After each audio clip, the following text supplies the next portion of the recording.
to call on Riekie Wandrag, Secretary.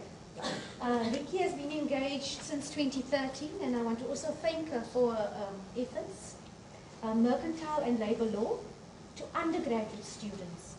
And she's made use of communication, content and assessment e-tools. Thank you. Thank you very much. Yes, I've been at UWC for so long that I predate any form of technology being used. I remember the days when an overhead transparency projector was actually very exciting, and you could use various color pens, and that made it even more exciting. And except in the prefabs, they sometimes blew up, and then it didn't really work. So all of this is been new, and those of the ouer garde, we had to learn to live with this. So I'm going to deal with this from a departmental point of view. In other words, not only my own experiences, but also sharing the experiences of the rest of my department, with particular thanks to Kitty Malherbe and Peter Koornhoff, who are also avid users of the technology, as Caroline and others know. So first of all, just to give a little bit of the background, which also the DVC referred to, the difficulties of teaching mercantile law in general. Our department is called Mercantile and Labour Law. It actually includes a huge variety of different subject matters within this one department.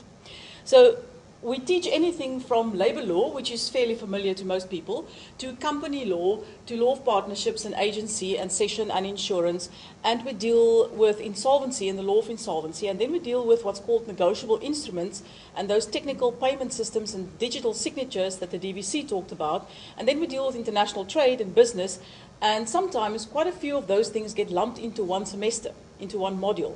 Particularly also because we also deal to the EMS, teach the EMS students. As Jacques would know, we teach service courses to quite a number of service courses. And in some of those courses, we have to deal with more than one subject matter in one semester. For example, the one second-year level course deals with both insolvency and negotiables instruments in one semester.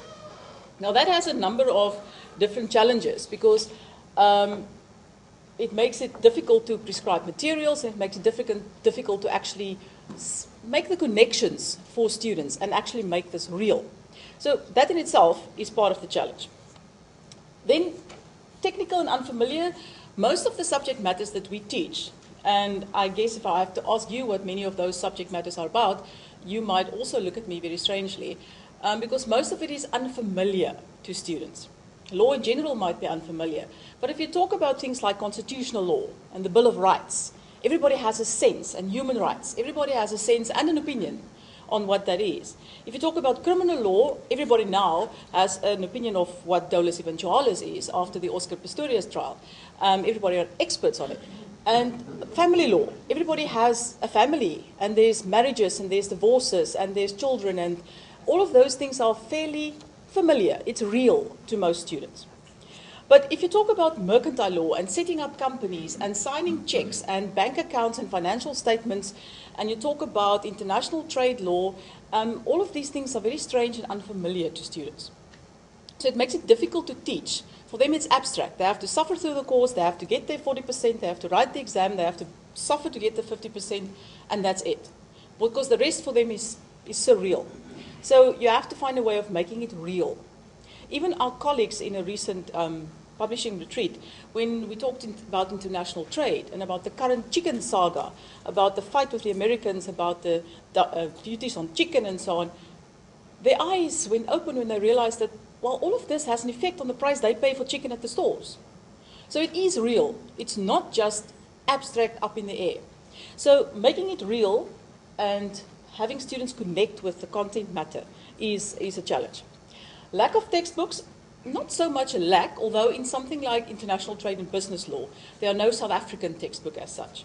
And the subject matter is so wide that even if you find a foreign textbook, in one semester you may have to prescribe more than one of those. Now you know how expensive foreign textbooks are and how students, it's just, I cannot feel it in my heart to prescribe 2 very expensive foreign textbooks for our students in one semester.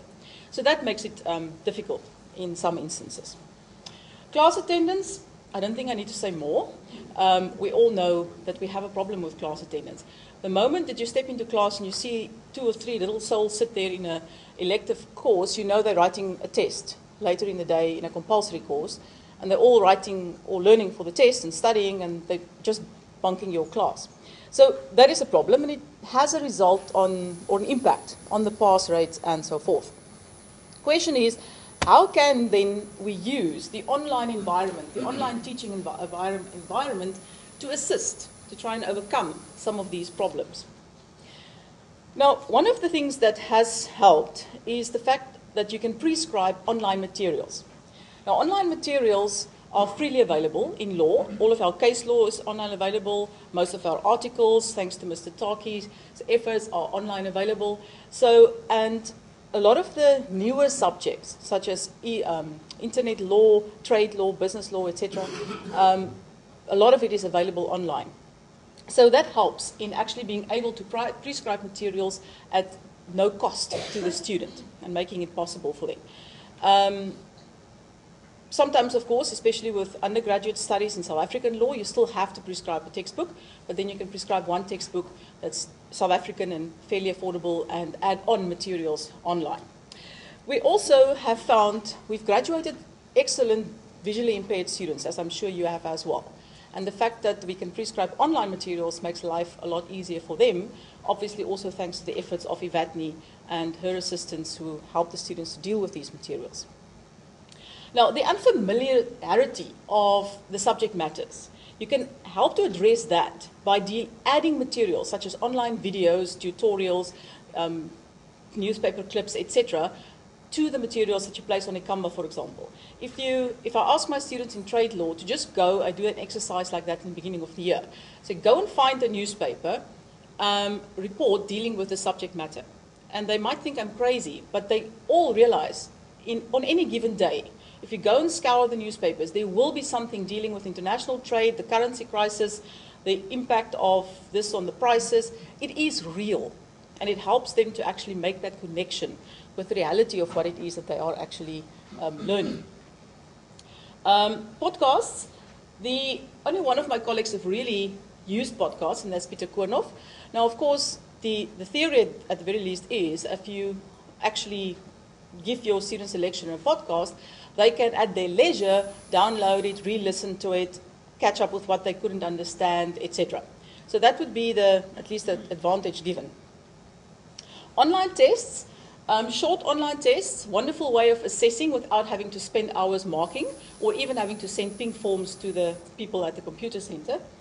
So that is an additional advantage for short tests. Discussion groups is something that works wonderfully well in smaller groups, and you can give students an additional opportunity to interact with both the lecturer and with their peers, to actually formulate opinions and learn to formulate those and actually write those down, even not in Facebook language or Twitter language, in a more anonymous type of atmosphere, where they don't have to face the person necessarily in voicing these opinions. So it has that advantage outside of the classroom.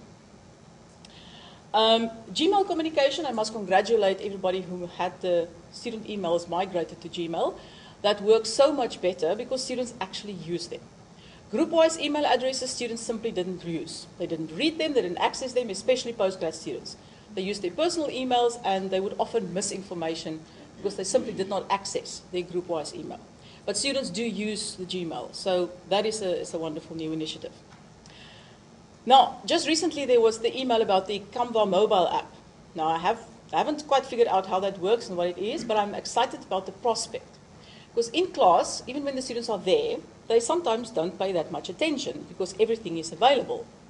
And that might be a way of, because they all have phones, they all should be able to access this app, of having actually an on-the-spot, in the class, quick little online test. I'm hoping that that would be a possibility, to actually test the attention and that they pay during the class. So that's an exciting something new that we may explore. And now I'm going to have to speak at the speed of light.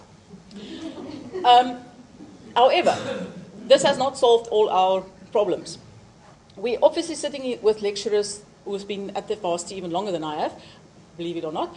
So sometimes there's still some reluctance. And especially lawyers are not always that easy to convert to new things. So sometimes people are still not using the technology. The problem with class attendance, I don't think, has actually been solved by having all of these online materials and technologies, because now students think they're safe in not attending class because everything is available and they can go and get it afterwards. And even when they're in class, they take photos of slides that you put up, and they pay even less attention because they can just play on their phones now and then go back and at some point later maybe hopefully read the materials or listen to the podcast. So that's something which still needs to be addressed. Podcast itself, I was told by Peter that under the e-learning system there was no proper streaming capacity, so huge files couldn't be loaded. That apparently has been solved on Canva, but even he had to go and check to find that out. So maybe just publish that a little bit more widely, that the possibility is now available. However, as I say, it may have its positives and its negatives. Briefly, while the Oscar music is playing, online tests, under e-learning, I used those, e-teaching, e-learning. It was semi-disastrous because sometimes the students got kicked out while doing it. It had to be reopened, all of those things. And then I had students from a previous year who all of a sudden were allocated marks on the system who were not even registered for the course. Or a student who came to me and said, Professor, I got 60 for this on the system, but I honestly must tell you that I'm happy with the 60, but I didn't do the test. So I stopped doing it last year because they were it was unreliable. I couldn't judge, I couldn't trust the results I got. However, so I'm not using it at the moment, but my colleagues in labour law are using it, and they say under Canva it's working 100 times better, thanks to the wonderful assistance of the people at e-teaching and Canva who actually helped them do it. So that is positive. The last point really, discussion groups, in theory, wonderful idea. It works well on an LLM level with the multimodal LLM groups, but it takes a lot of time from the lecturer who has to actually scan through all of the responses of the students, participate, evaluate, etc. And it also takes time from the students who have to actually read everything. So in an LLM group of 20, it can work and it can actually have value. Keep in mind it does take time. On our LLB classes, where we're lucky if we have only 80 in an elective, even that would be impossible. And bigger classes, it's just not possible to actually monitor that. Plus, if it's not officially graded, and students don't get marks for their participation in the groups, they simply don't participate. So that's also something that can have advantages, but not necessarily.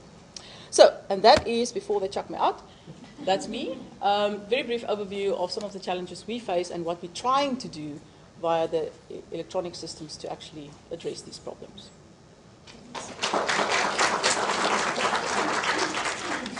Thank you very much, Prof. Riekie.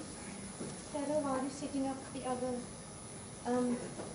Prof. Riekie has highlighted challenges, but they're actually thinking about how to make use of the technology to overcome those challenges. And the challenge around large classes, when you deal with discussion groups, and maybe, Prof, we must come and see you about the design. You need the work of Prof. Julie Salmon. He actually speaks about how to deal with classes, and they start handing over the responsibility to the groups. But it does take time to pilot with those groups as well, not just the But we really want to thank Prof. Riekie and her team for all the